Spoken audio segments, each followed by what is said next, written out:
ketika kita membaca ulang sejarah perjalanan intelektual pendiri Muhammadiyah, Kiai Haji Ahmad Dahlan, dan pendiri Nahdlatul Ulama, Kiai Haji Hasyim Asy'ari, maka kita akan menemukan titik temu keduanya pernah berguru kepada seorang ulama yang sangat karismatik, ahli tafsir dan ahli kalam, yang tidak lain adalah Kiai Haji Soleh Darat, Semarang.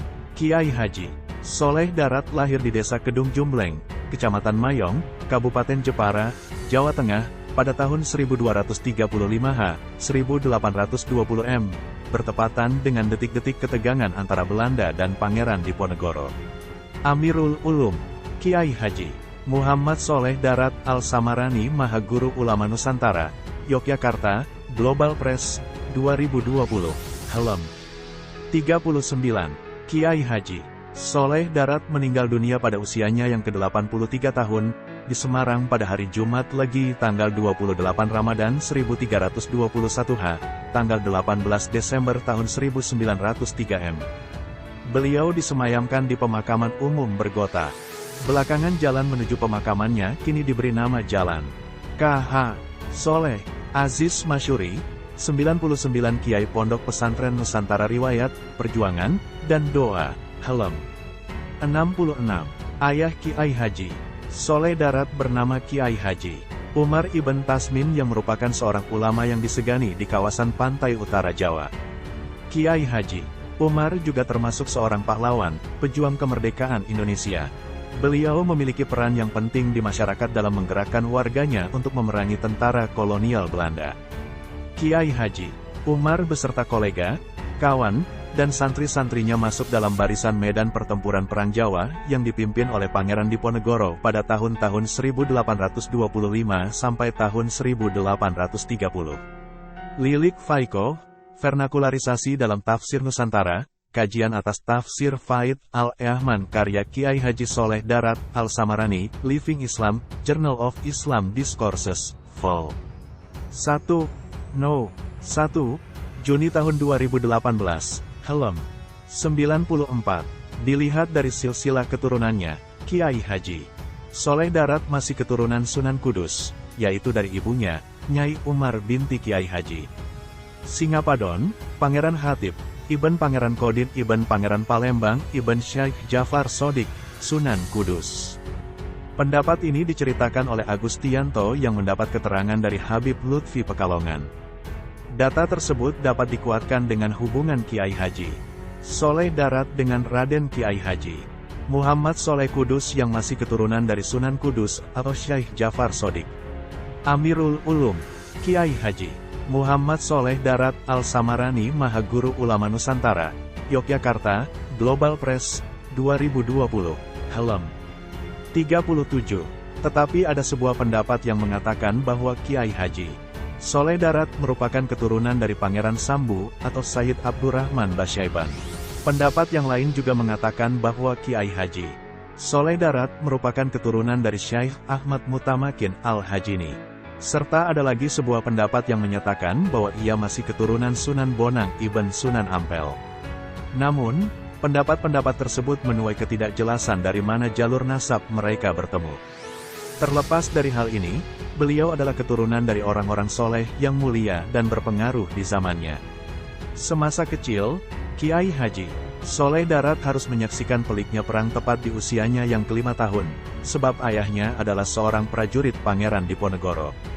Pada masa itu, ulama dan segala sesuatu yang berkaitan dengan Islam yang tidak dapat dikerjasamakan dengan Belanda, maka akan dihambat lajunya atau dibumi hanguskan. Hingga usia Kiai Haji Soleh Darat beranjak 10 tahun tepatnya pada tahun 1830H, Perang Jawa sudah mulai redam. Sejak masa itulah Kiai Haji Umar sudah tidak disibukkan dengan peperangan dan dapat menggembleng ajaran Islam kepada Kiai Haji Soleh Darat secara intensif. Meskipun sebelum itu ayahnya sudah mengenalkannya sendi-sendi akidah dan syariat Islam, namun tidak maksimal sebab kondisi perang yang berkecamuk. Amirul Ulum, Kiai Haji Muhammad Soleh Darat Al-Samarani, Mahaguru Ulama Nusantara, Yogyakarta, Global Press, 2020, Helm 39. Selain belajar agama kepada ayahnya sendiri, Kiai Haji Soleh Darat juga menimba ilmu agama kepada beberapa ulama di Nusantara. Di antara beberapa gurunya adalah Kiai Haji Muhammad Syahid, ulama besar di Maturoyo, Pati, Jawa Tengah. Kepadanya, Kiai Haji Soleh Darat belajar kitab-kitab fikih seperti Fathul Wahab, Syarh Al-Hatib, Fathul Qorib, Minhajul Qawim dan beberapa kitab lainnya. Selanjutnya Kiai Haji Soleh Darat pergi ke Kudus dan mengaji kepada Kiai Haji Muhammad Sholih Ibn Asnawi, seorang ulama sufi yang mengajarkannya beberapa kitab, salah satunya kitab Tafsir Jalalain karya Jalaluddin Mahali dan Jalaluddin As-Suyuti.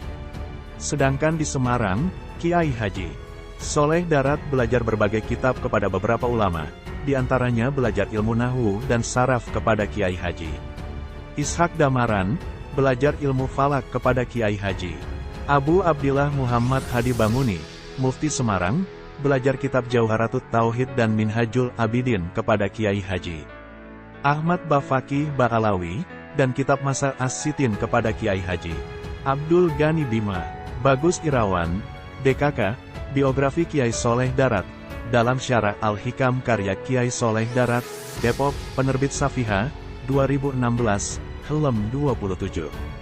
Selain dibawa menuntut ilmu kepada beberapa guru di Nusantara agar mendapat pengetahuan, Kiai Haji Umar juga menginginkan putranya, Kiai Haji Soleh Darat belajar melalui pengalaman.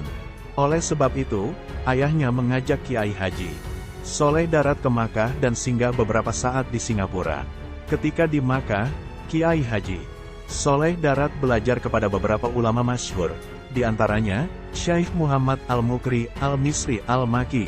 Kepadanya, Kiai Haji Soleh Darat belajar ilmu aqaid dengan kitab Ummul Brahin karya Muhammad As-Sanusi. Syekh Muhammad Ibn Sulaiman Hasbullah pengajar di Masjidil Haram dan Masjid An-Nabawi. Kepadanya Kiai Haji Soleh Darat belajar Syarhul Hatib, Fathul Wahab, dan Alfiyah Ibnu Malik beserta syarahnya, Sayyid Muhammad Ibn Zaini Dahlan, seorang mufti Syafi'iyah di Makkah. Kepadanya, Kiai Haji Soleh Darat belajar kitab Ihya Ulumuddin karya Imam Al-Ghazali dan mendapat ijazah dari pembelajaran tersebut, Al-Alamah Syekh Ahmad An-Nahrawi Al-Misri Al-Maki.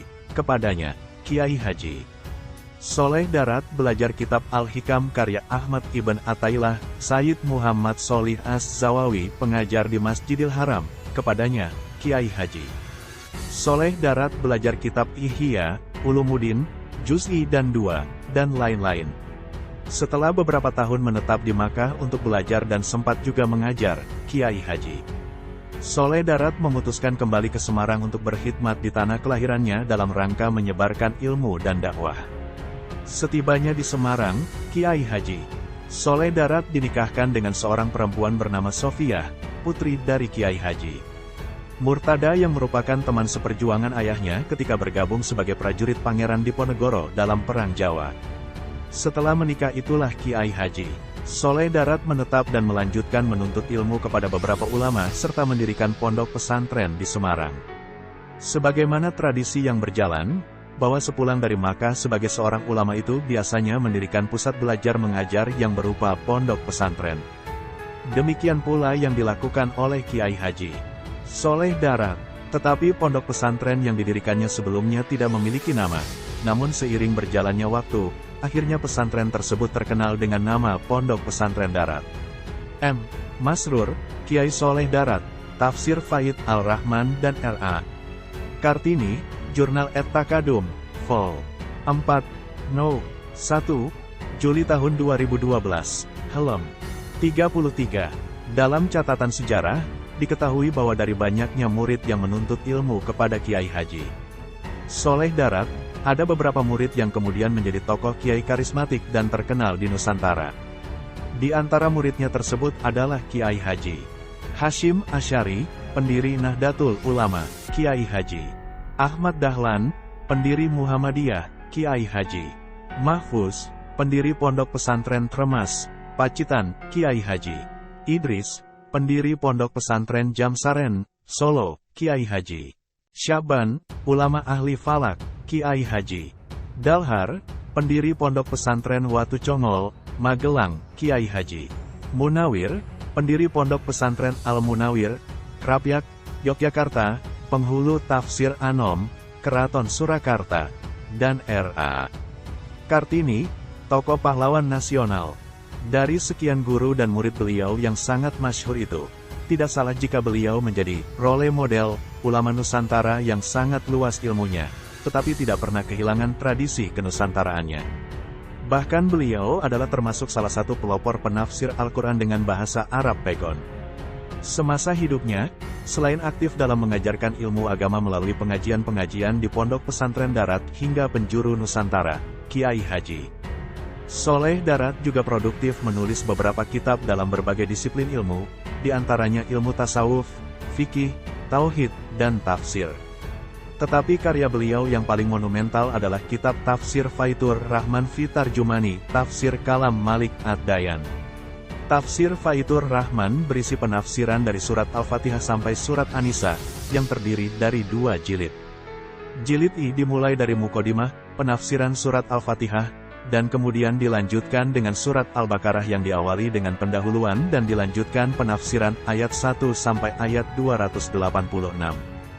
Jumlah halaman pada jilid I adalah 503 halaman. Jilid I ditulis pada malam Kamis 20 Rajab 1309 tanggal 19 Februari tahun 1892 Masehi, dan selesai pada malam Kamis 19 Jumadil Awal 1310 tanggal 9 Desember tahun 1892 M. Setelah selesai ditulis, kemudian dicetak di Singapura oleh percetakan milik Haji Muhammad Amin pada 27 Rabiul Akhir 1311 tanggal 7 November tahun 1893 M. Sedangkan bagian jilid 2 dimulai dari Muqaddimah yang dilanjutkan dengan penafsiran surat Ali Imran dari ayat 1 sampai 200 dan surat An-Nisa ayat 1 sampai 176 dengan jumlah isi 705 halaman. Jilid 2 ini diselesaikannya pada hari Selasa, 17 Safar 1312 tanggal 20 Agustus tahun 1894 M. Kemudian dicetak oleh percetakan Haji Muhammad Amin pada 1312 1894 M. Jilid 2 merupakan jilid terakhir, sebab Kiai Haji Soleh Darat wafat pada 28 Ramadan 1312 tanggal 18 Desember tahun 1903 M. Amirul Ulum, Kiai Haji Muhammad Soleh Darat Al-Samarani Mahaguru Ulama Nusantara, Yogyakarta, Global Press, 2020, Helm 199. Sejarah penulisan Tafsir Faitur Rahman bermula ketika Kiai Haji Soleh Darat menggelar pengajian rutin di Pendopo Kesultanan Demak. Kebetulan saat itu Raden Ajeng Kartini berkunjung ke rumah pamannya yang tinggal di Demak, yakni Aryo Hadiningrat, seorang bupati Demak. Kartini pun mengikuti pengajian Kiai Haji Soleh Darat yang kala itu sedang membahas penafsiran surat Al-Fatihah. Hal tersebut membuat R.A. Kartini tertarik untuk mempelajari makna ayat-ayat Al-Quran kepada Kiai Haji Soleh Darat, sebab sebelumnya dia pernah bertanya makna sebuah ayat Al-Quran kepada guru ngajinya, namun tidak mendapat jawaban, justru gurunya memarahinya. Akibat ketertarikan R.A. Kartini dalam mempelajari tafsir Al-Quran, ia pun memberikan usul kepada Kiai Haji Soleh Darat agar menerjemahkan Al-Quran ke dalam bahasa Jawa. Usulan tersebut disambut baik oleh Kiai Haji Soleh Darat, hingga terhimpunlah terjemah beserta penafsirannya dalam sebuah kitab tafsir yang ditulis dengan menggunakan huruf Arab gundul, tanpa harakat, pegon, dan bahasa Jawa. Konon, dari kitab Tafsir Faitur Rahman itulah, akhirnya R.A. Kartini terinspirasi untuk menulis sebuah karya yang hingga sekarang dikenal dengan judul Abis Gelap Terbitlah Terang. Dikisahkan juga bahwa kitab Tafsir Faitur Rahman salinan pertama menjadi hadiah dari Kiai Haji Soleh Darat dalam pernikahan Raden Ajeng Kartini dengan R.M. Joyodiningrat, Islah Gusmian, Dinamika Tafsir Al-Qur'an Bahasa Jawa Abad 19 sampai 20 M. Surakarta, Evedu Press, 2015, Helm 49. Ada kisah menarik di balik penulisan kitab Tafsir Faitur Rahman. Pada akhir tahun 1800-an, pemerintah kolonial Belanda tidak melarang umat Islam mempelajari Al-Quran, namun tidak untuk diterjemahkan. Hal ini bertujuan agar masyarakat Indonesia tidak mengerti makna dan maksud yang terkandung di dalam Al-Quran. Namun, Kiai Haji Soleh Darat tidak kehabisan akal. Beliau akhirnya menulis tafsir menggunakan tulisan Arab Jawa, Pegon, agar tidak diketahui oleh Belanda dan menjadi kekhasan tafsir Nusantara yang menginspirasi ulama Nusantara lainnya.